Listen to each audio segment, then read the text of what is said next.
The views expressed on this program do not necessarily reflect the views of this station. Proper advice depends on a complete analysis of all facts and circumstances. Listeners should consult their own financial advisors or conduct their own due diligence before making any financial decisions. Securities offered through Western International Securities Incorporated. Member FINRA SIPC. This is Financial Myth-Busting with Don Bennett, where politics and the economy intersect. And we are live today. Welcome from somewhat shiny, somewhat not shiny Washington, D.C. Our weather's a little down today, but we are live and we have some great people coming on. So I want you to know that, or stay tuned from at the bottom of the hour, we're going to have Jonathan Honig. He is the founding member of the Capitalist Pig Hedge Fund, and he's also a regular contributor on Fox News. And he's going to be talking about how investors should view Rand Paul's entry into the 2016 campaign, as well as how can Americans responsibly rebel against tax day, which is a question that I have. I know most of us moan and groan about tax day, April the 15th, and if you do, you should know you're not alone. But what if tax day was something we could be proud of as a member of a democracy, right? Would you feel differently about paying taxes if you knew they were going to support public services that your family and your community can rely on? You know, things like public safety, roads, bridges, schools, healthcare, social services, even national parks. So that is something I'm going to be asking you, my audience, and I want to hear from you on that. But before I jump into that, I'm just going to remind you, if you want to become a fan of our show, Financial Myth-Busting, you can do it at Twitter, at Don Bennett FMB, or on Facebook at Financial Myth-Busting. And or if you have any questions regarding your portfolio, I've been managing money for 30 years. I've seen a lot, maybe not all of it, but I've seen an awful lot. So feel free to give me a call. I'm at 1-855-884-DAWN. Again, that's 1-855-884-3296, as well as you can certainly email us at bennettgroupfinancial.com the old-fashioned way. Just click on the Contact Us in the upper right-hand corner of the page, and we will answer you in this show or an up-and-coming show if you have any questions regarding your portfolio. And as a lot of you know who have called in or sent an email, I typically pick up the phone and call you personally the following week. So before I jump into the tax stuff, I want to say something that I think we're heading into some form of a recession. Let's just call it recession 2.0 here in America. And I'm wondering if that Dow dump, it dumped 420 points off its high on Friday. I know it closed down only 279.47 points. That was 1.54%. But I'm wondering if that's the market's indication that things just aren't right, because I've got to tell you, that's not exactly healthy. So before I jump into, are we headed into recession 2.0, I'm going to come back and ask you about taxes. I mean, millions of Americans file their federal income taxes on April the 15th each year with no idea what the government actually does with all that money. I mean, I don't even know. And I really do wonder every time I stroke out my check to Uncle Sam, where is it going? But before I jump into that, I want to start with a funny tax myth that actually one of my listeners sent to me. And he wrote, did you know that the income tax is voluntary? Even the IRS says so. Well, it's a bit voluntary, but you need to know this if you choose to not pay them, right? You will be forced to voluntarily comply. So I just want you to know, if anyone thinks that the IRS or your IRS taxes, your income taxes are voluntary, they are not, and they will force you to do it. One of the many arguments put forth by a lot of tax protesters is the fact that federal income taxes is voluntary.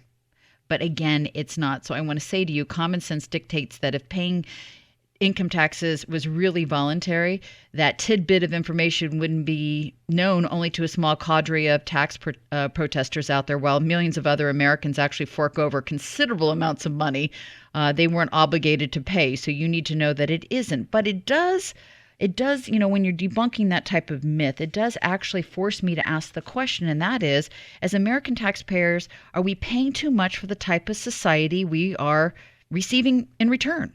And why do taxes prompt a menacing thought about the American character? I want to hear from you. I'm at 1-855-884-DAWN. Again, that's 1-855-884-3296. Like I said earlier, millions of Americans file their federal income taxes on April the 15th each year with no idea as to what the government actually does with that money.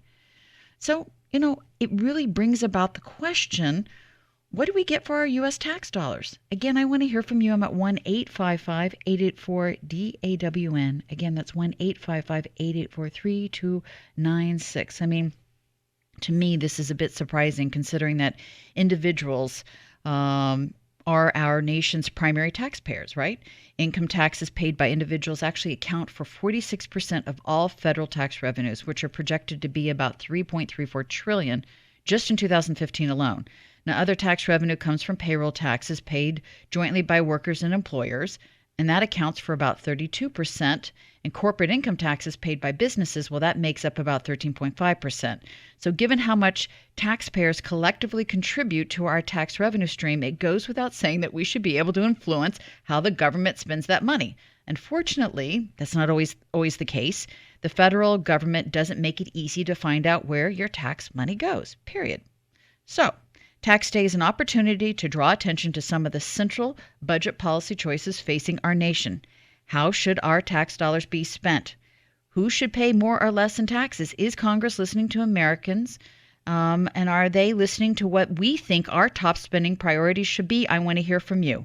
Again, I'm at 1-855-884-DAWN.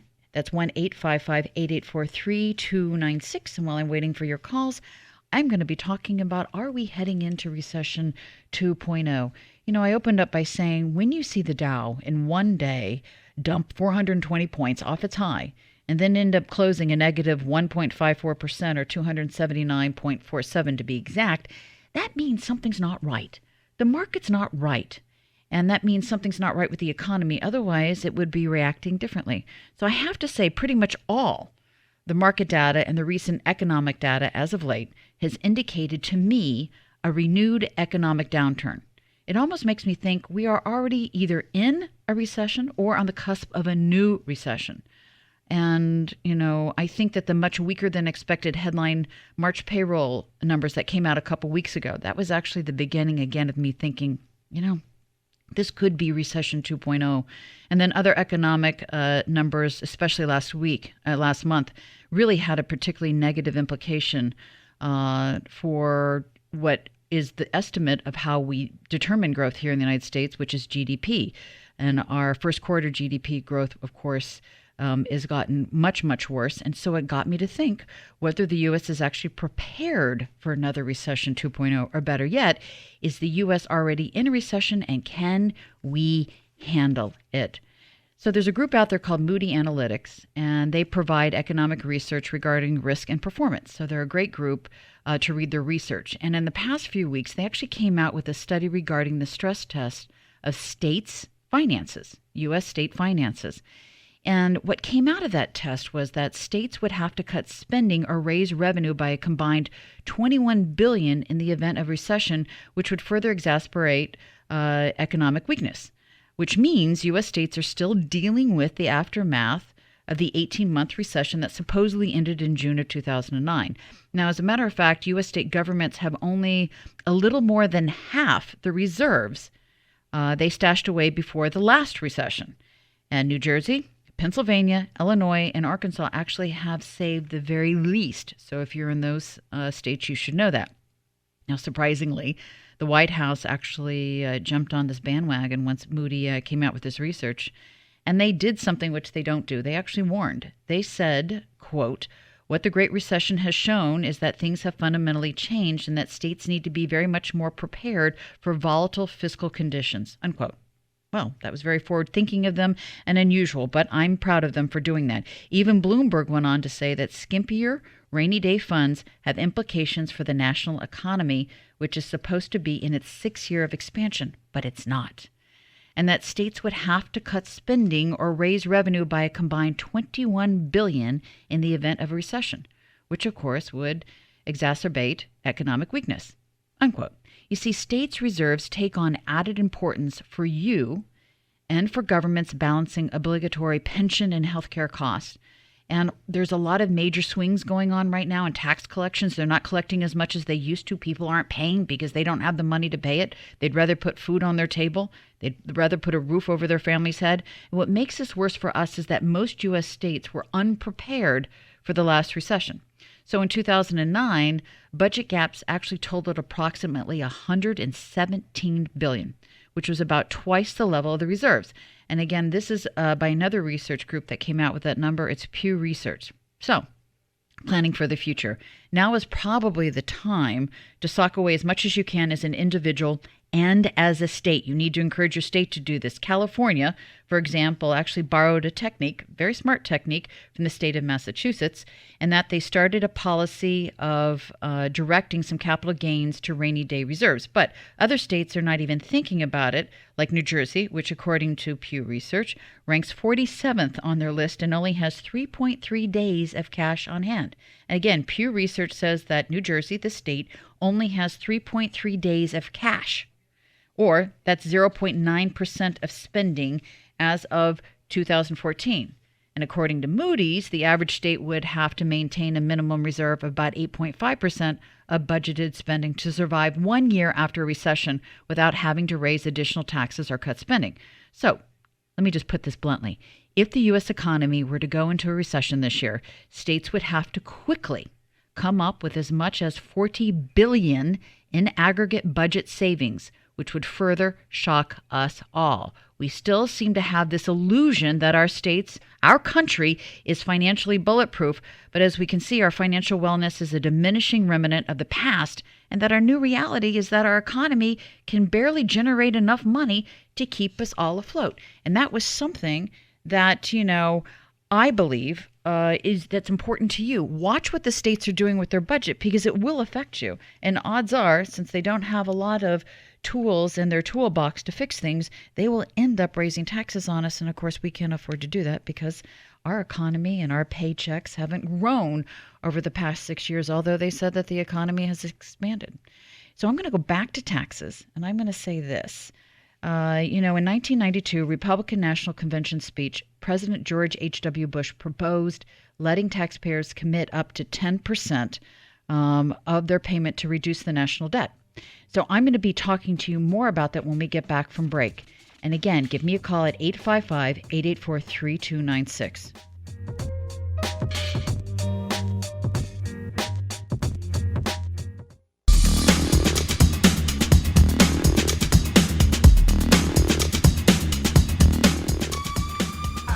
Since most Americans seem to regard April 15th as a reoccurring tragedy on the order of the biblical plague, I think it's time to ask ourselves, what do we get for our U.S. tax dollars?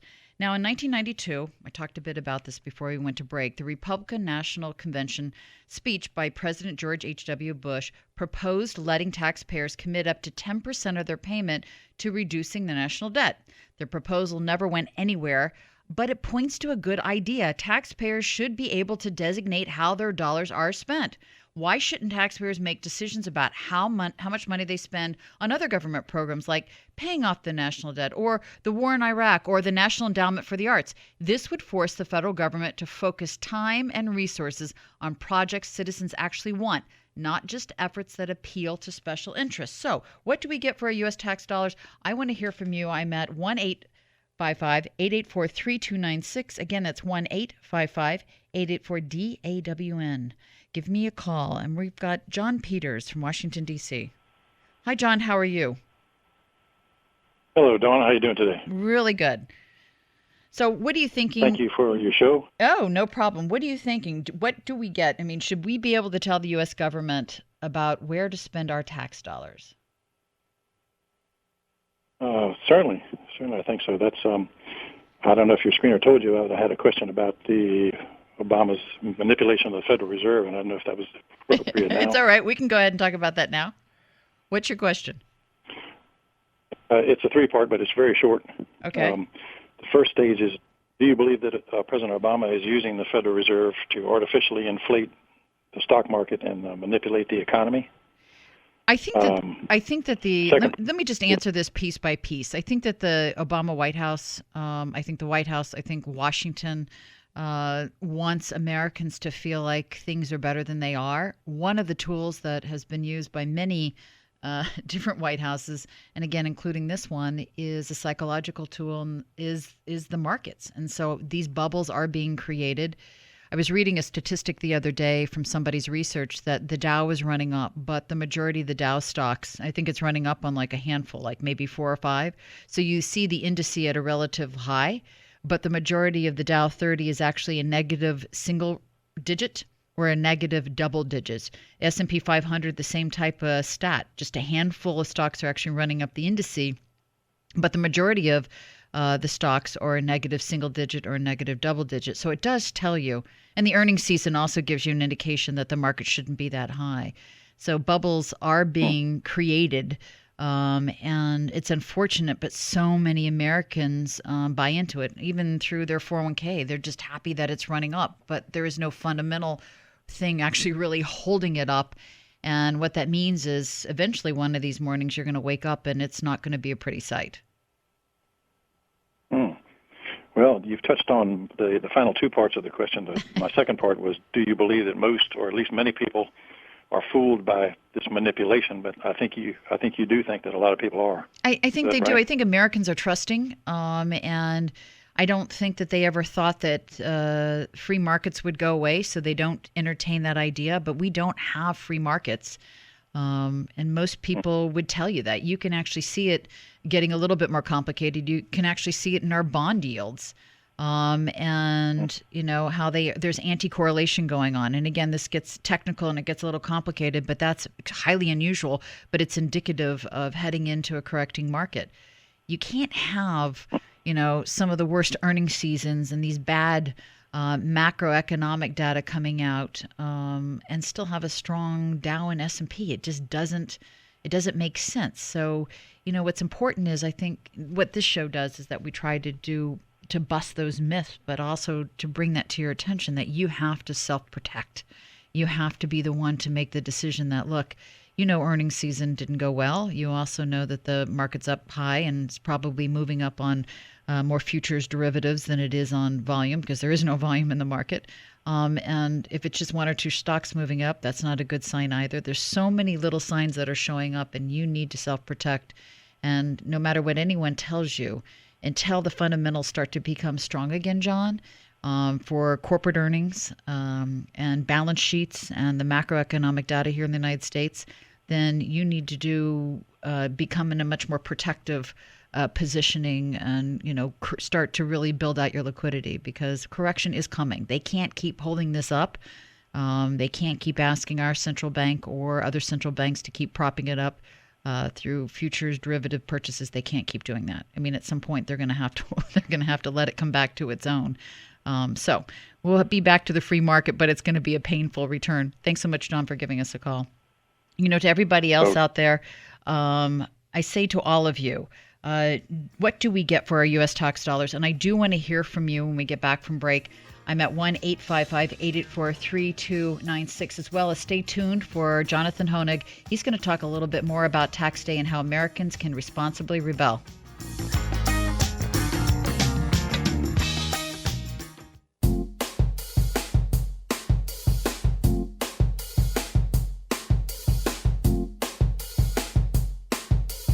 The views expressed on this program do not necessarily reflect the views of this station. Proper advice depends on a complete analysis of all facts and circumstances. Listeners should consult their own financial advisors or conduct their own due diligence before making any financial decisions. Securities offered through Western International Securities Incorporated. Member FINRA SIPC.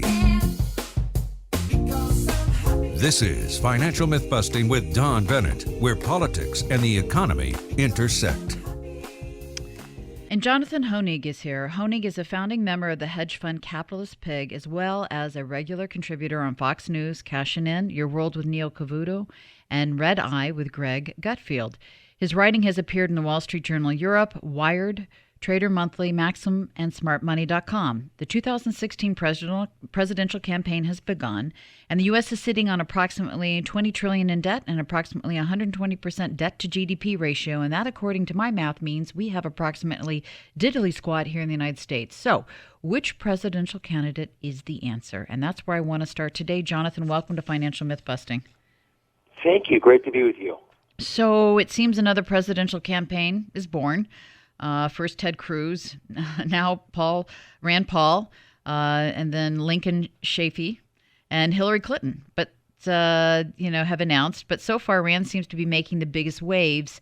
And as my show deals with the intersection between finance and politics, I'm curious for your thoughts on what a Rand Paul presidency would mean for investors. Well, I got to tell you, the election, any election, it's like the end of the race.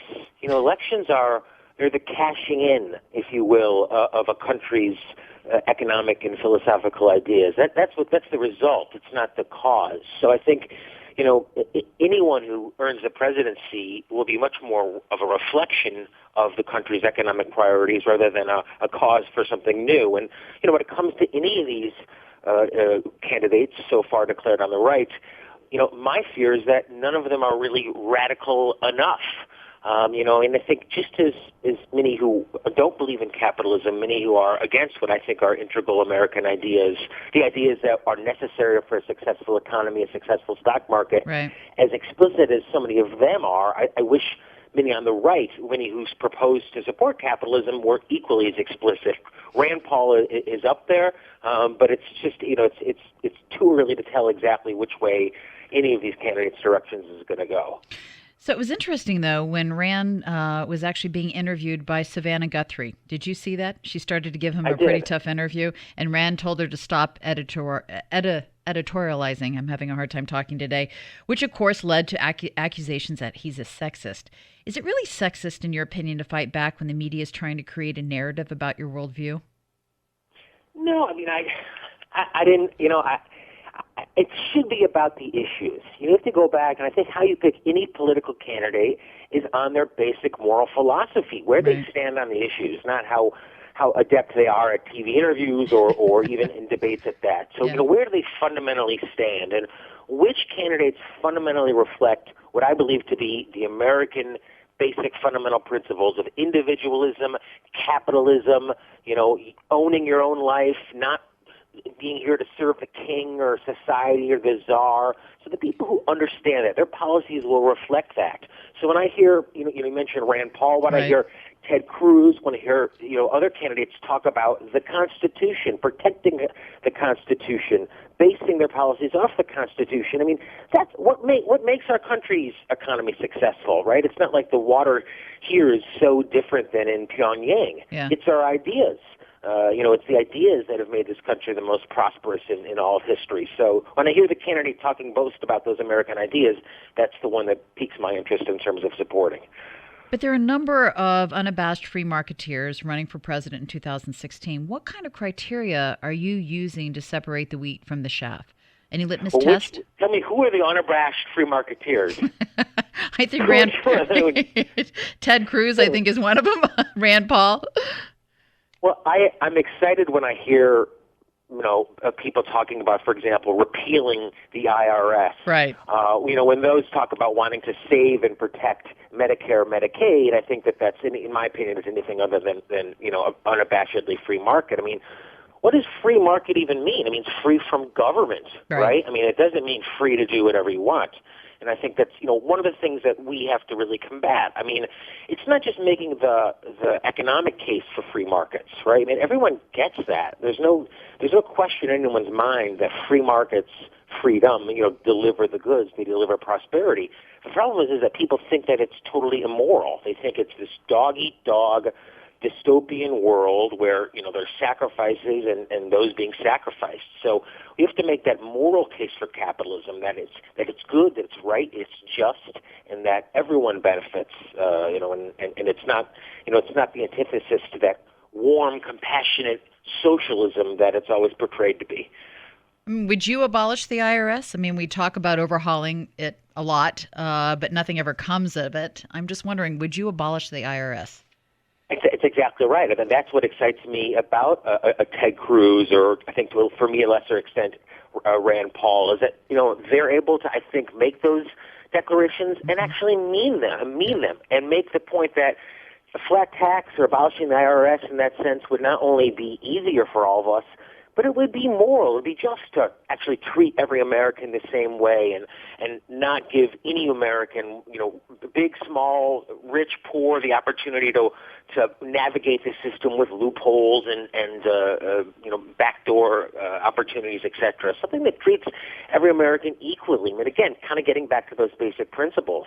So those are the types of ideas, a flat tax, eliminating large swaths of government that I think could really get people excited about the potential of what this country can be. Our most successful economic years, the most successful economic periods of prosperity in this country came before any of this, the minimum wage and Medicare and Medicaid and all what we consider to be the integral bedrocks of our so-called capitalist economy. Those came after, the most prosperous period. The most prosperous period was the 1800s, late 1800s. Massive unemployment, huge raises in the standard of living. We could have that again. We just need to get government out of the way. Well, maybe we need to get the media out of the way, because in the first week of Hillary's campaign, I think the most newsworthy point was when she was buying lunch at Chipotle. And I'm just wondering, why is the media treating this campaign as if it's actually that it's actually a serious thing that deserves obsessive attention? Well, I think do you think it's getting obsessive attention or not? I don't think it's getting the right type of attention. Let me rephrase. Hillary is she's kind of like the political Oprah, right? I mean, people are interested in every little move she makes, and what kind of blouse she's wearing and pants she's wearing and where she's going. She's a celebrity in that sense.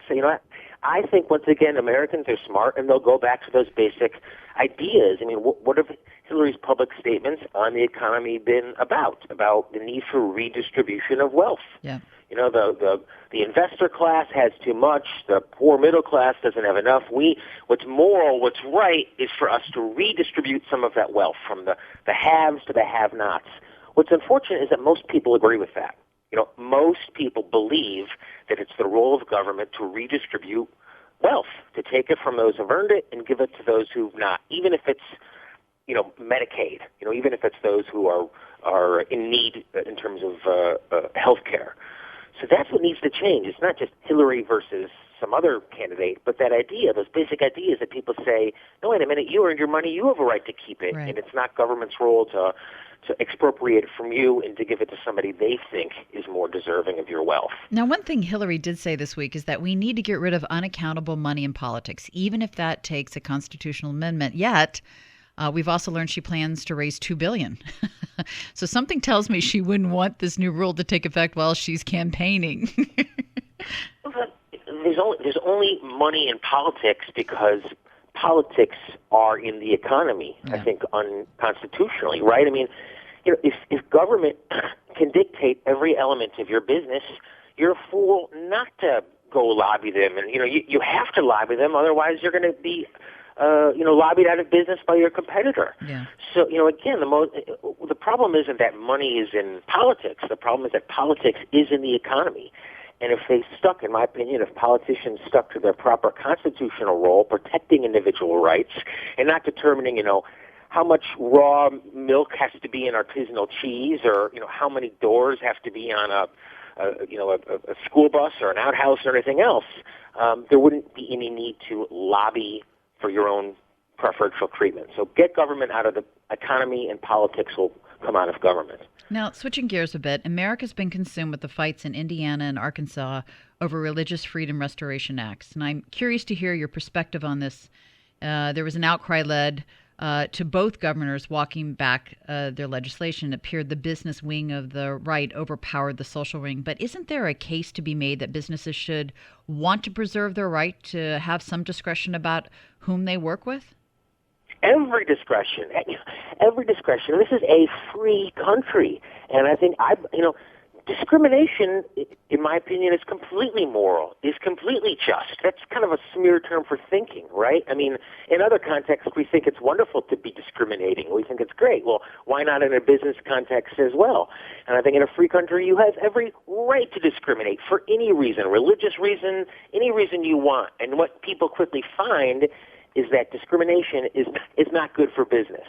To refuse to make a cake for a couple who, because you don't think it's great that two gay guys are getting married or something, it's your choice. I think it's a pretty irrational choice, and what you find in a free economy is that there's plenty of other bakers who are happy to have that business. But absolutely, people should not be forced. I mean, the economy is all about free choices, people making free choices. So anytime government gets in there and says, no, you have to make this cake, you have to serve these individuals, that's wealth destruction, that's immoral, and whether it's religion or anything else.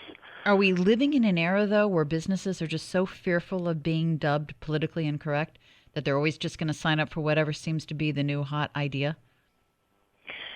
Well, I don't think they're...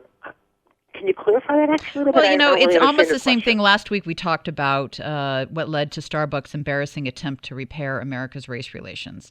And their program where they wanted their baristas to talk about race when they were serving coffee. I mean, I'm just wondering if we're pushing our businesses to a place where, like, for example, Apple Computer made a point about opposing Indiana's law, which, critics contend is intended to target gays. But as many pointed out, Apple does a ton of business in countries like Saudi Arabia where being gay can result in being executed. I'm wondering, is this the trap companies fall into whenever they try to embrace politics? Well, the companies should be run, in my opinion, for profit. They should be run for the benefit of their shareholders and not necessarily, the political whims of their CEOs or even the members of their board. But companies are made up of individuals, and individuals have political leanings and political stripes and preferences. So you oftentimes, not only in even stuff like this, but for example, a lot of companies will give money to certain charities. BP will give money to environmental charities that many shareholders think is terrible, etc. I think the great thing at the end of the day is that it's all, in America, in a capitalist system, it's all voluntary. You shop at a store voluntarily or with a company voluntarily, you own their stock voluntarily, you engage with them voluntarily, and there's force at no point along in the chain. And that's what always needs to be kept in mind, that, if Starbucks wants to, have its baristas talk about race, certainly their prerogative. I don't think it worked very well for them. No. The stock wasn't hurt too much, but from PR perspective, it didn't. But when you start to get government, which is a gun that goes into that store and says, no, you have to make that cake, you have to serve these people, that's when the problem's always awry. Jonathan, we've got about 2 minutes left in this particular segment. I'm going to ask this. Why are companies never fighting back against ever-expanding government? I mean, when Washington was consumed planning Obamacare, the insurance industry decided to become a partner in the effort, and now they're complaining about how the onerous rules are killing them. I mean, shouldn't the private sector sometimes try and keep the free market free? Well, you would hope so and think so. Unfortunately, oftentimes, the intersection of government and business, creates these monopolies, creates these, people say, well, we have to have government to protect against monopolies. It's government that creates the monopolies, and too often the private sector wants to become one of them. So they'll make those deals with the devil about, to get that preferential treatment, which not only, bites them in the end, but bites us all in the end. I mean, we should all be advocating for a free economy, not because it's even better for our own bottom line, which it is, but because it's better for the country. It's better for society. It's better for our future. And it's frustrating when oftentimes, as you said, the worst proponents of capitalism, the worst defenders of it, are the businessmen themselves and the business people themselves. So if we're going to succeed, if this nation is continuing to thrive, I think that has to change. Jonathan, thanks so much for being on Financial Myth Busting. That was Jonathan Honig, and he is the founding member of the hedge fund Capitalist Pig. You can actually find it online and see him every weekend on Cashing In on Fox News.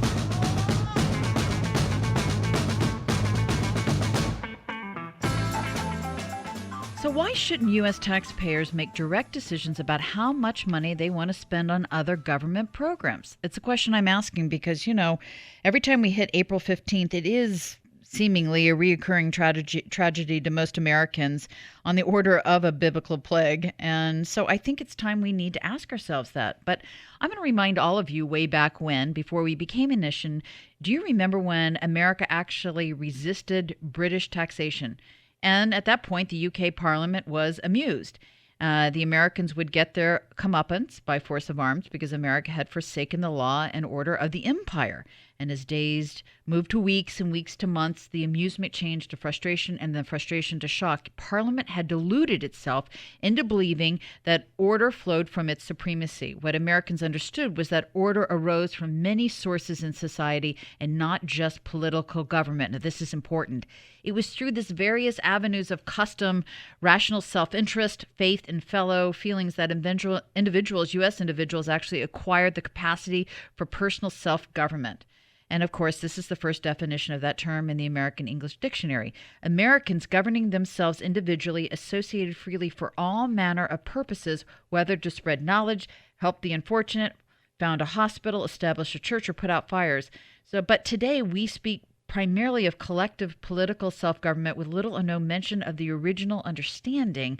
And that's the part that's lost to me. That shift has produced a profound reorientation of Americans' attitude towards the role of politics and taxes in our communities. And I think that attitude actually threatens the foundation of the American civil life. So I'm back to the same question. Should we get to decide how a government spends our taxes? To do this, we could have a real expression of popular democracy every April the 15th, whether I don't know where we could do it, probably on the top of our 1040 form.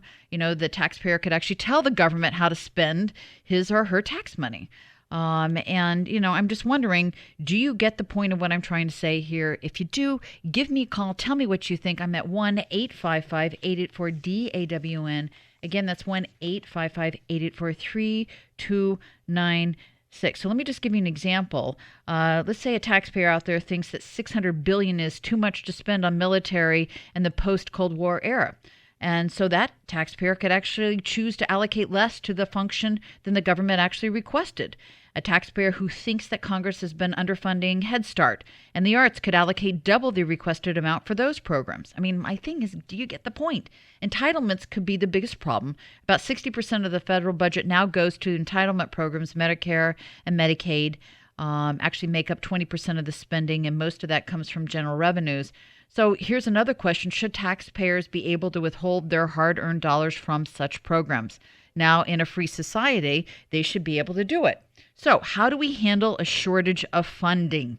Congress could change the spending parameters to fit what the taxpayers are willing to supply. But I want to hear from you. I'm at 1-855-884-DAWN.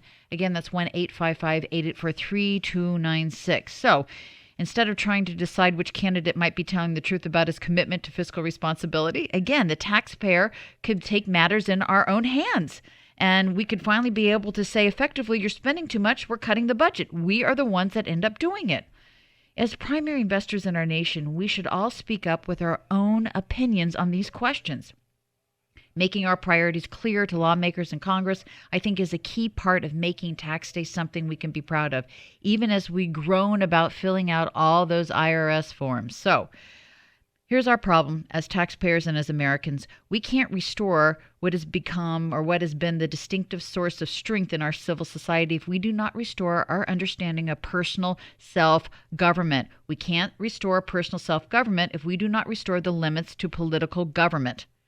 So I'm asking you to give me a call and share your thoughts. Again, I'm at 1-855-884-3296, and that's 1-855-884-DAWN.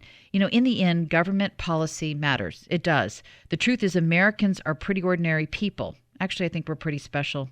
But what is unique about America is the understanding of freedom and limited government that lets ordinary people achieve extraordinary things. We've been getting away from that view recently. But if we can get back to that understanding, our nation is actually going to be just fine. So let me conclude by saying that the argument I've made isn't just about money or GDP. It's the argument about character, American character that built this country. If we want to see the effects of bad government policy on character, all you need to do is turn on the news and see how the Greek civil servants actually have been behaving recently. They're victimizers behaving like victims. So this is my point. The real danger today is not merely a loss of prosperity, but a loss of the kind of character in which prosperity is based. And that's the type of character that actually built America. So as we head into break, I want you to think about that. Give me a call again at 1-855-884-3296, and we're going to talk more about that in our second hour.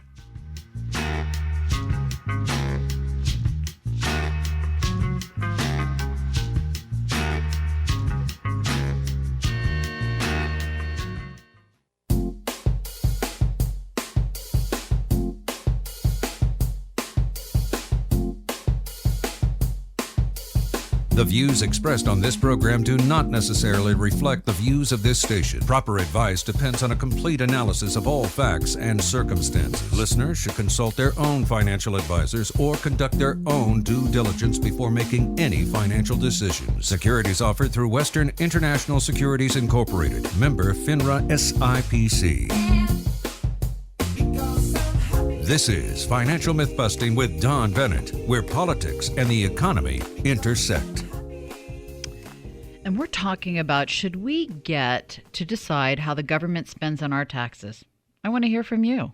That's what we focused on last hour, and we had a great guest, Jonathan Honig, who is the founding member of the Capitalist Pig Hedge Fund, and he's a regular contributor to Fox News, and he was even opining on it, or the possibility of abolishing the IRS. What do you think of that? I do want to hear from everybody this hour. I'm at 1-855-884-DAWN. Again, that's 1-855-884-3296. And yes, we are live today. So if you have any questions regarding your portfolio, don't hesitate to give me a call. Again, we're at 855-884-3296, or you can just email me at bennettgroupfinancial.com and click on the Contact Us in the upper right-hand corner of the page. I will try to answer you in this show, and many times I personally call you, starting on Monday, actually, tomorrow, and to answer it in person so that we can have an ongoing conversation, because I do appreciate you listening, and I've been a manager for 30 years, so there isn't much I haven't seen, although goodness, this market does seem to serve up some interesting twists and turns.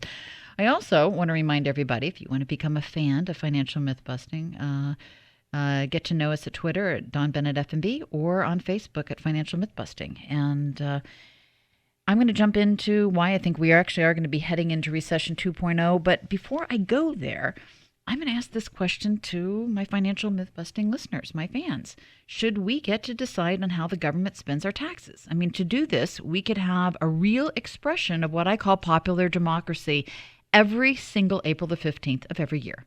And we could do this on our 1040 form. The taxpayer could actually tell the government, the U.S. government, how to spend his tax money. We could list out, the 1040 could actually list out government programs along with the percentage of the federal budget devoted to each, as proposed by Congress and the president. This is just an idea. And then the taxpayer would then multiply that percentage by his total tax to determine the amount requested in order to meet the government's total. I've just solved the problem. There's the solution, and I think we should do it. I mean, do you get the point?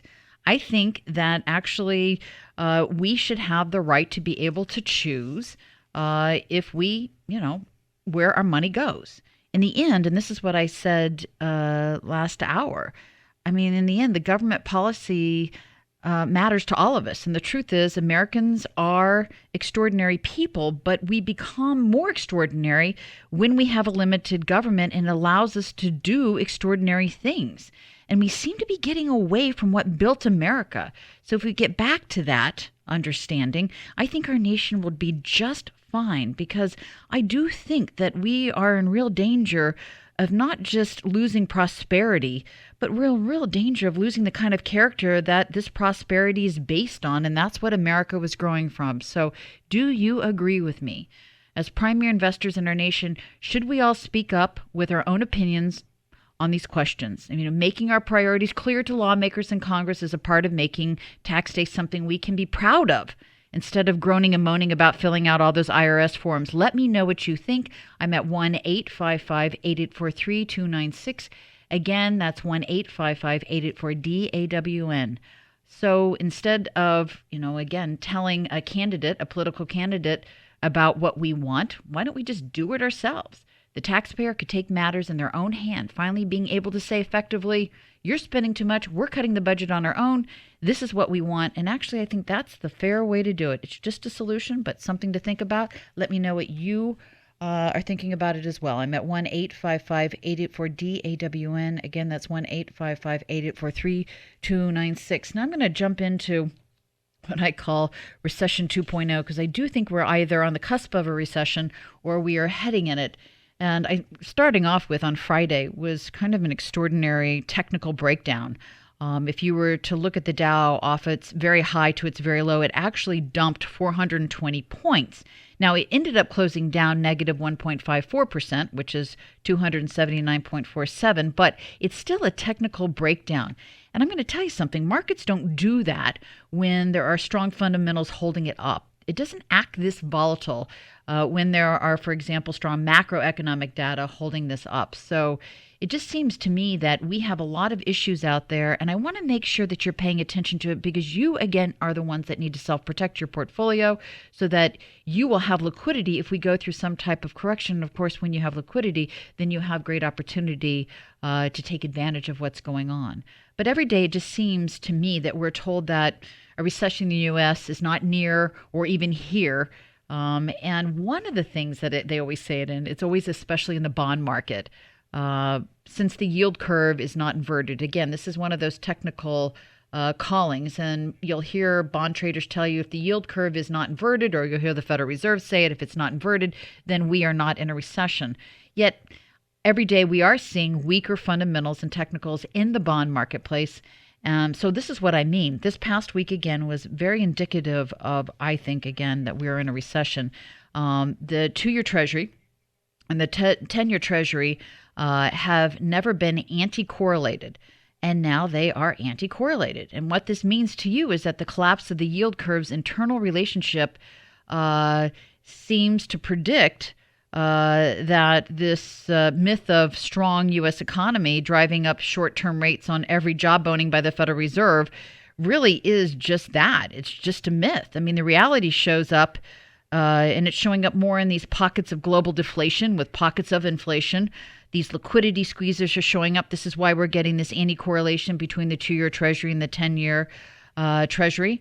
Those are things that a professional money manager would look at. Even the debt saturation that's weighing on the economic growth prospects in the United States. I mean, it's telling you that things aren't exactly normal. A few days ago, for example, the IMF, this is the International Monetary Fund, actually warned regulators, not investors, regulators, to prepare for a global liquidity shock. It was actually in the New York Times. And what they said is, you've got to start, the IMF warned regulators, again, not investors, to prepare for a global liquidity shock.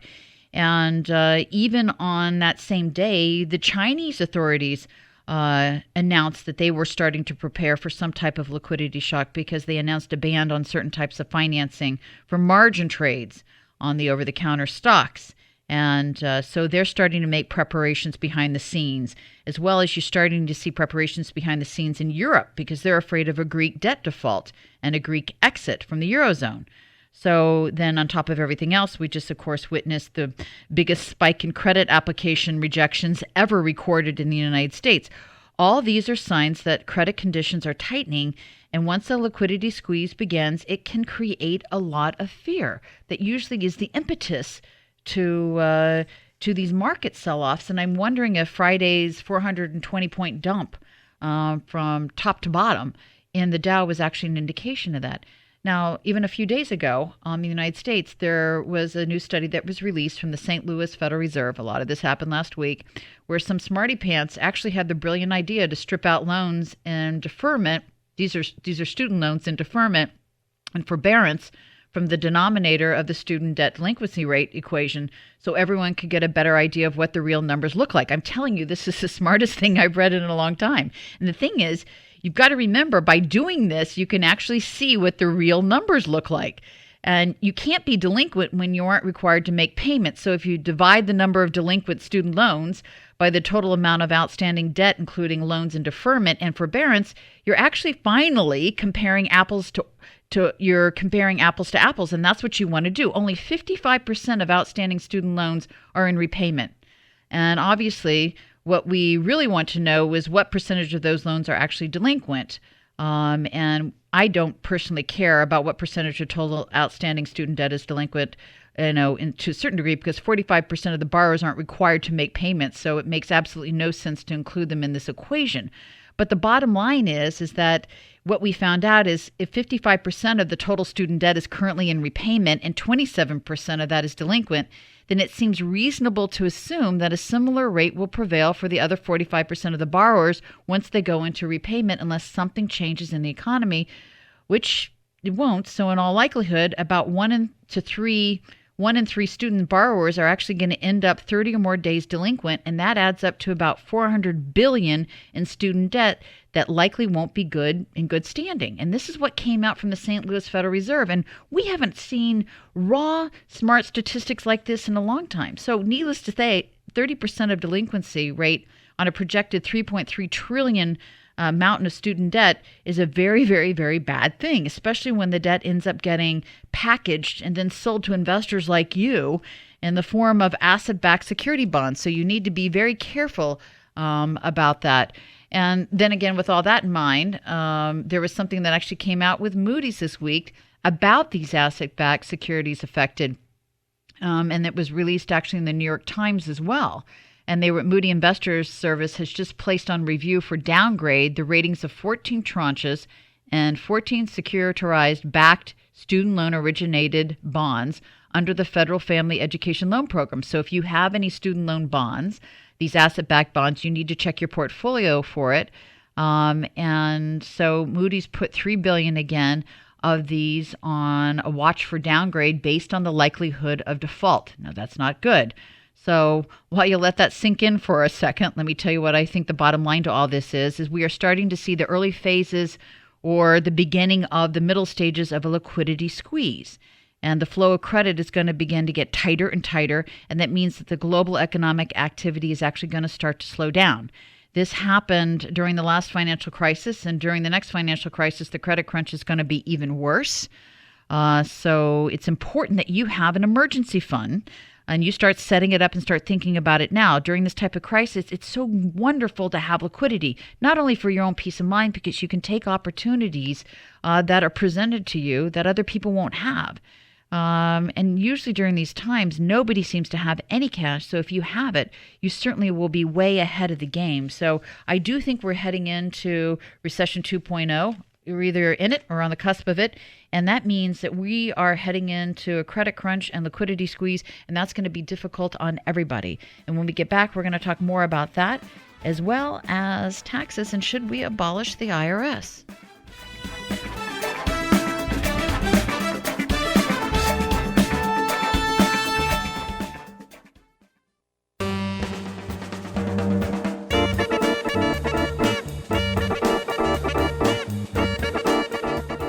If you could overhaul the tax code, how would you recreate it? Or should we just simply abolish the IRS? I mean, people are talking about that. And they're talking about overhauling the U.S. tax code, either or. But I'm hoping actually something happens this year, because even though they've spoken a little bit about it in the past, it never turns into action. And I don't know why. That remains anybody's guess. But I do hope that this time it works. But I do want to hear from you. Should we abolish the IRS, or should we just simply overhaul the tax code? And if we were to do that, how would you recreate it? I'm at 1-855-8843-296. Again, that's 1-855-884-DAWN. So this leads me to the next obvious question. Where do we end up? I mean, what is likelihood of all this happening? You know, I think Washington approaches the revising of the tax code. If they do approach it, they should actually approach it in trying to, at the same time, drive economic growth. So somehow we need to make this new tax code so that the outcome is that Americans can invest more and therefore create jobs right here in America. That would really be what I would consider perfect. So, why, pray tell, are some asking to abolish the IRS altogether? I thought that was fascinating. But setting aside all the scandalous IRS activity exposed in 2013, the tax regime Americans suffer under today is unjustifiably complicated, and it is somewhat wasteful. I mean, a 2013 study by the Americatus Center estimated that Americans spend upwards of $1 trillion each year complying with the tax code, and the burden tax filing actually places on individuals and businesses should be relieved because it stops us from focusing on our jobs and building our businesses and our companies to be more competitive worldwide. So there's no reason why paying taxes should be so confusing, costly, and complicated. If it wasn't already abundantly clear, I think our tax system is fundamentally flawed, and I do think it's in need of a significant reform. Legislation has been introduced to overhaul the tax code and replace it with the tax system known as a fair tax. That's something to consider. And this national consumption tax proposal actually would allow Americans to keep more of their money and end IRS use of complexity because it really seems to be a very perverse method of taxation. The fair tax, actually, I've read through this, actually would make the tax code so simple that we could eventually wind down and close the IRS for good. Can you imagine that? Now, I know that Republicans and Democrats may disagree on how much the federal government should tax its citizens, and we can all agree that the tax code should be easier for Americans to comply with and to understand. And no one's eager to defend a system that annually results in the government pocketing money rightfully owed to taxpayers. But I do think that overhauling the American tax system is not going to be an easy undertaking. I do think that your politicians need to hear from you on this, but there's an economic need in this world that we live in today for a leaner and more fair tax code, and that need has never been greater. I just think it's the perfect time to simplify the tax code. It's going to cut waste and it'll give our economy a genuine sustained boost. And I think it should be something, instead of laughed at, should be focused on. So when they are talking about abolishing the IRS, don't think it's just a slap in the face and just to surprise you and just they're doing it for their own politics. Maybe there is a need for it. Or at the very least, we could overhaul the tax code. And if we did get it to be leaner and smarter, then, there would be no need for the IRS. And we could eventually just, again, like I said before, wind it down and close it down for good. So I'm asking you this question. If you could overhaul the tax code, how would you recreate it? And do you agree with this fair tax proposal that's been put out there? Give me a call at 1-855-884-3296. Again, that's 1-855-884-DAWN. Or should we, in fact, just abolish the IRS? And also, what is the likelihood of this happening? I mean, I know a lot of times this has been talked about, but no one ever seems to follow through with things nowadays. But I'm hoping that as our economy continues to get worse and our lives become a lot more difficult, there's going to be a certain need for it. And I do believe that the need is now. It would actually allow us to cut waste and give our economy what I think is a sustained boost so badly needed. It will even help Americans invest their money into companies so that those companies can hire more Americans and we can start becoming as competitive as we were before. It would, again, help us become a stronger country, and we'll get to the point where we were before we started ending up with this. Because as I said before, the real danger today isn't just this loss of prosperity that we're experiencing, but it's this loss of this kind of character in which prosperity is based. I mean, Americans are certainly great people, but when we have a limited government, it allows us to achieve so many extraordinary things. And we've been getting away from that practice and from that philosophy. So if we can get back to that understanding, I think our nation is just going to be fine and dandy. So I want you to stay tuned because we've got Tony François coming up, and he's going to be talking about California's drought.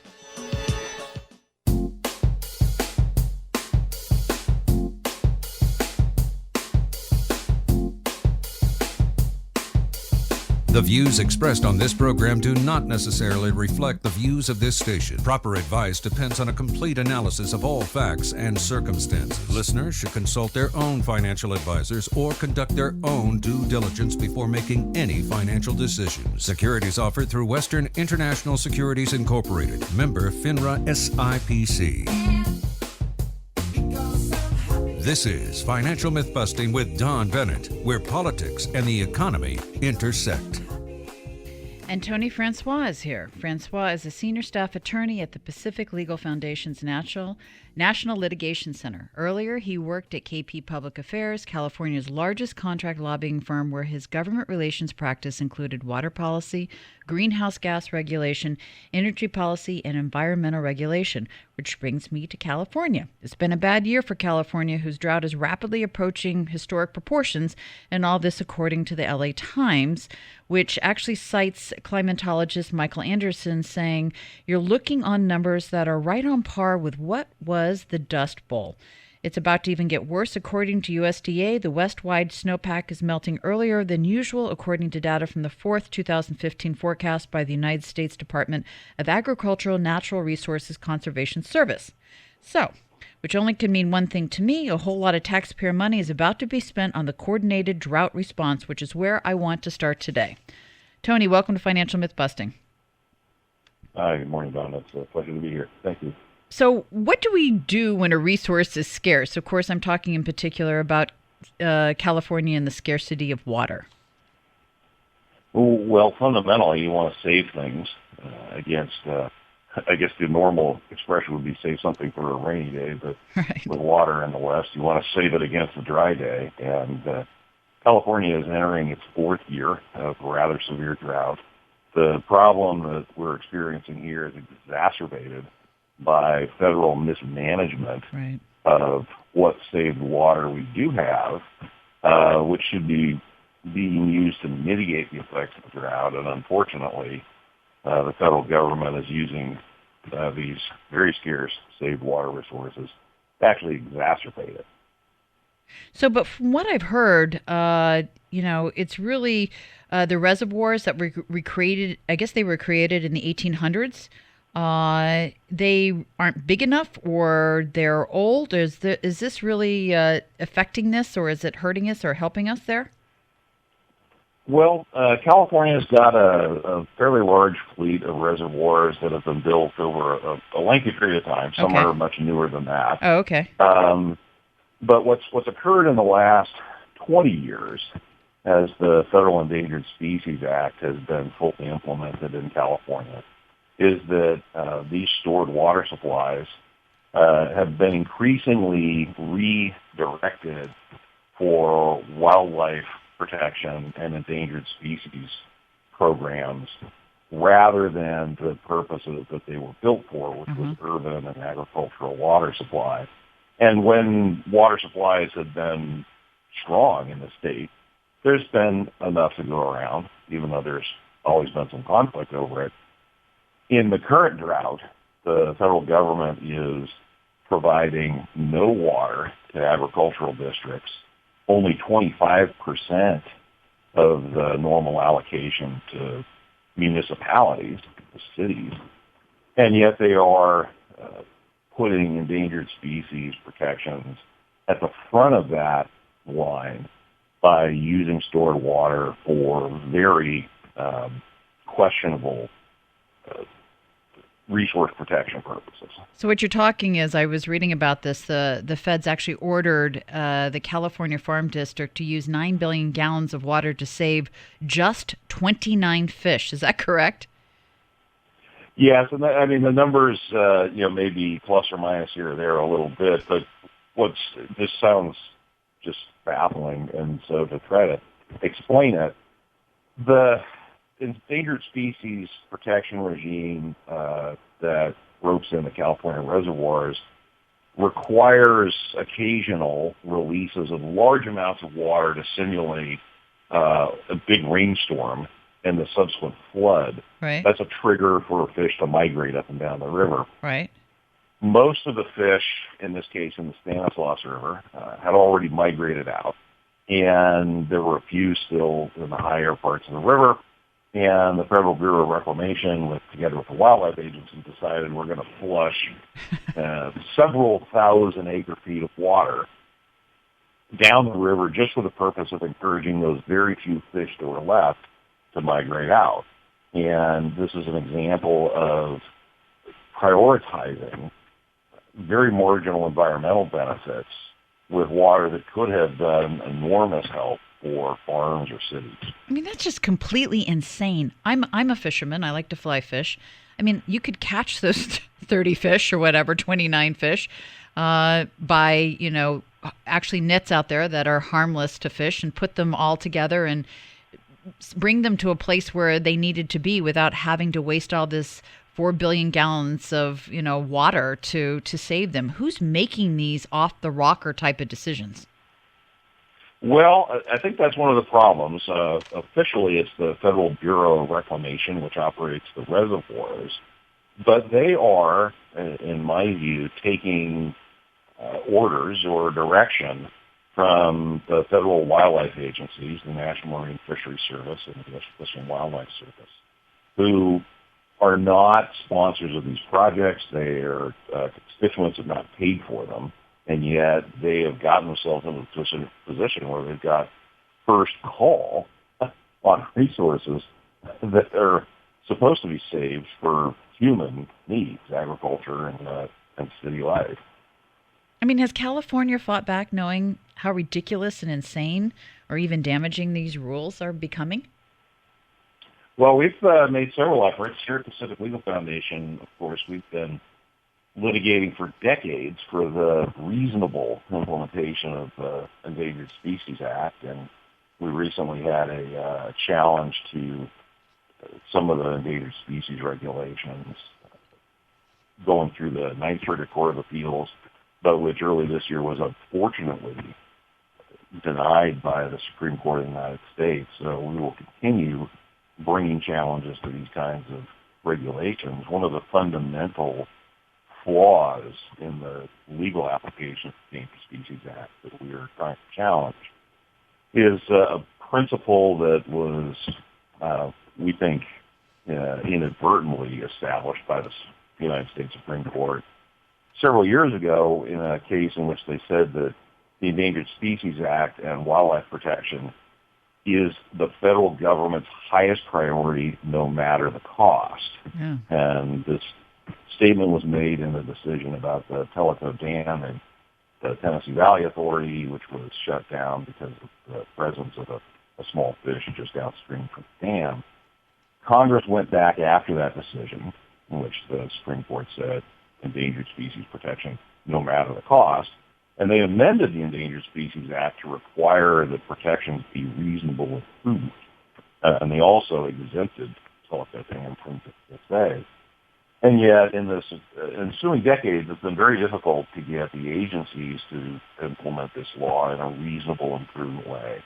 And we think it's important to continue bringing challenges to these types of oppressive regulations until the Supreme Court retakes this issue and says, no.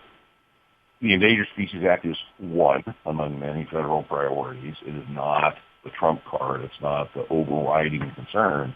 And we're not going to continue dedicating precious resources for marginal endangered species benefits, no matter the cost to human communities. So last year, President Obama visited California, and that was just as the drought was starting to take a toll on the farmers. And he said in the press that this is a result of climate change. So I'm wondering, what do you make of that comment? And what do you think? What would you think? How to kind of combat that? Well, it's an interesting observation. Certainly, the current drought is a result of variation in the climate in California, and we're actually no stranger to drought. Right. There's been periodic drought, probably once a decade, sometimes a little more frequent, and there have been periods of significant flooding as well. That's the nature of California's climate and weather, and that's why these large reservoir systems were built so that in the wet years, we're storing adequate water to deal with the dry years. I have to respectfully disagree with the president. If you can come out, look at the degree to which federal regulation has rendered these water supplies useless, I can't agree that this entire disaster being suffered by California's economy, people, farming community is simply an unavoidable result of climate change. What it really is the failure of the federal government to carry out its responsibilities with the resources that it has, and then pass the buck by saying, "Well, this is just the climate. This is, you might as well say it's an act of God." Right. We've prepared for days like this, and now instead of using what we've prepared, we're wasting. Yeah. There's been a lot of controversy, by the way, over your governor, Governor Jerry Brown's decision to let farmers continue using the water they need, while at the same time mandating strict limits on how much the average Californian can use. And I think, as everyone's pretty much heard out there, it takes 1 gallon of water to farm a single almond, for as the comparison. What do you think of Brown's water regulations? Well, I think it's a fair question. I think that the public benefits from getting as much information about this as possible. The situation that Governor Brown is observing and talking about here is that for years now, agricultural districts have been getting shorted on water supplies. For the second year in a row, the federal water project in California is delivering no water to agricultural districts. And the message that Governor Brown is basically trying to convey is that there's actually already been a lot of conservation and shortage in agricultural districts. And that's been going on well before these types of severe measures have been implemented in urban communities. However, a lot of California urban communities have made significant strides in water conservation, and it's easy to understand how a community that is being told you can't wash your car or you can't water your lawn except for a day or two a week is trying to find out, well, are there other people that are using water and wasting it? I think what Governor Brown is essentially trying to convey is that most of California's irrigated agricultural districts are already implementing state-of-the-art conservation. Mm-hmm. People need to understand that they've already given us the opposite. You know, the realities of the 21st century, especially when it comes to water as a natural resources, I think is going to require a lot of hard choices. And Tony, I'm just wondering, if we face some type of world shortage in the future of water, do you have an opinion on who's going to control the world's water? Will it be governments or will it be corporations? Well, it's an interesting question. There are a couple of very cutting-edge projects that different companies have been trying to launch in California for desalination of ocean water. And that is an enormous resource that's right here, and there's certainly the technical know-how to do it. It's an expensive process. They have found that it is next to impossible to get these facilities permitted, though, in California's regulatory environment. And for the immediate future, even with high-tech things like desal in California, it's clearly government that's going to control whether those resources are developed, how. Other efforts to, some people have described as privatize existing urban water supplies, right, have not gone over very well in California. There have been a couple of cities that have contracted with private companies to manage and operate their water systems. And I think that has come and gone. I mean, there may be a little that's still going on, but that does not seem to be developing as a trend. Mm-hmm. And I think in general, people in California want the kind of accountability, even when they don't always get that, but they want the availability of government accountability for water supplies.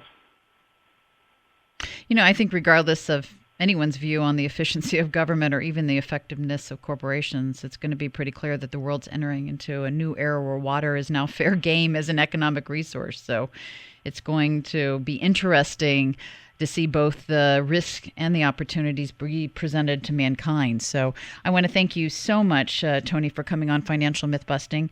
And this is Tony Francois, and he is Senior Staff Attorney at the Pacific Legal Foundation. And I want you to stay tuned because when we get back, we're going to be talking about the loss of the U.S. hegemony.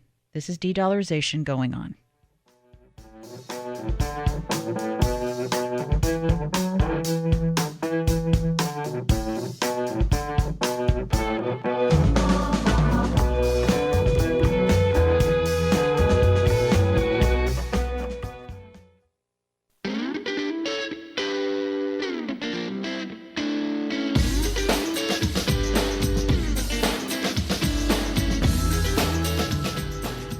Over the past several months, I have spoken nonstop about the collapse of the petrodollar and the rise of this China-led yuan-influenced multinational development bank. And I keep saying the days of the dollar seem to be numbered, what I call dollar hegemony.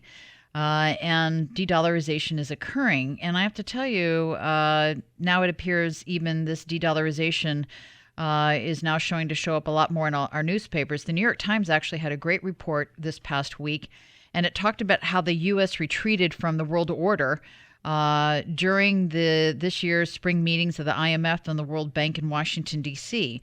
Now, again, this was in the New York Times, and it talked about the spring meetings of the International Fund and the World Bank and how it filled Washington with motorcades and traffic jams and loaded the schedules of President Obama and the Treasury Secretary Jacob L.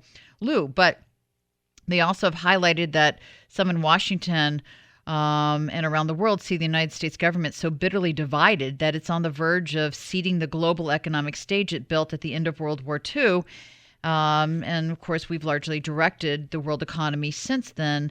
But it's almost as if, according to worldview, that we're handing over our legitimacy to the other rising powers because people can't.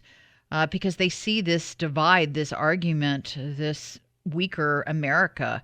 And it was interesting. There was a gentleman from the government of India, and he's their chief economic advisor. And he said, as he was being interviewed for this New York Times article, and he said, quote unquote, people can't be too public about these things when we have breakdowns is what he's talking about. But I would argue that this is the single most important issue of these spring meetings. So other officials attending the meetings this week actually agreed that the role of the United States around the world was at the top of their concerns. So there's no question that the White House has had a difficult time projecting a unified front as of late.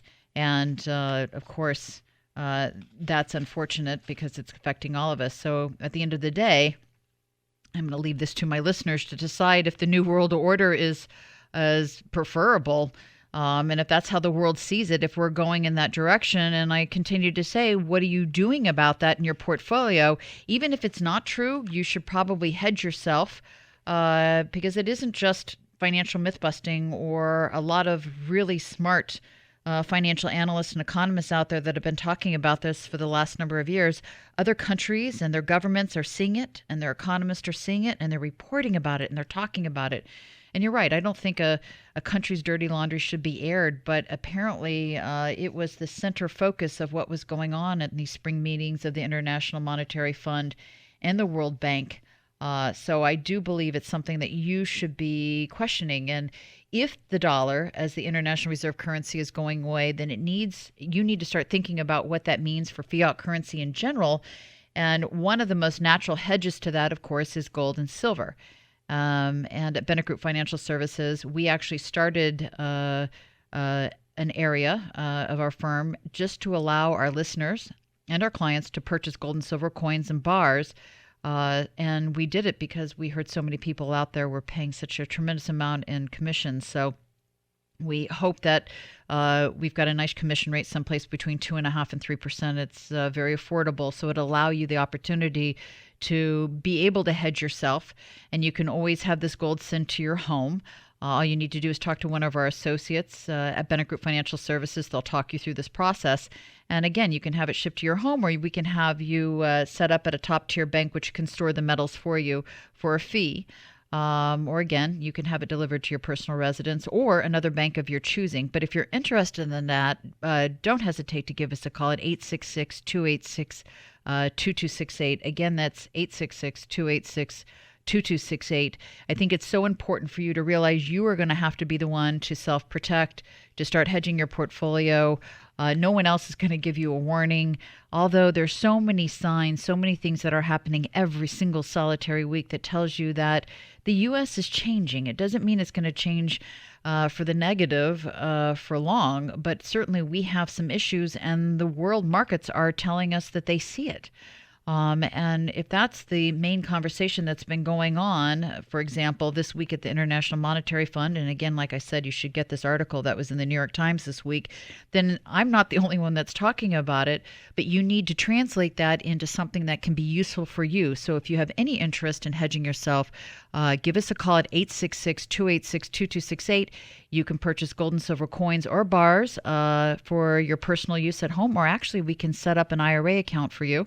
And you can actually put your IRA or your rollover 401k money in a rollover IRA account, and you can hold it in gold and silver. So again, that's 866-286-2268. You'll be able to talk to one of my very neat and qualified associates at Bennett Group Financial Services. You know what? That's all I've got. This is Dawn Bennett with Financial Myth Busting, where politics and the economy collide.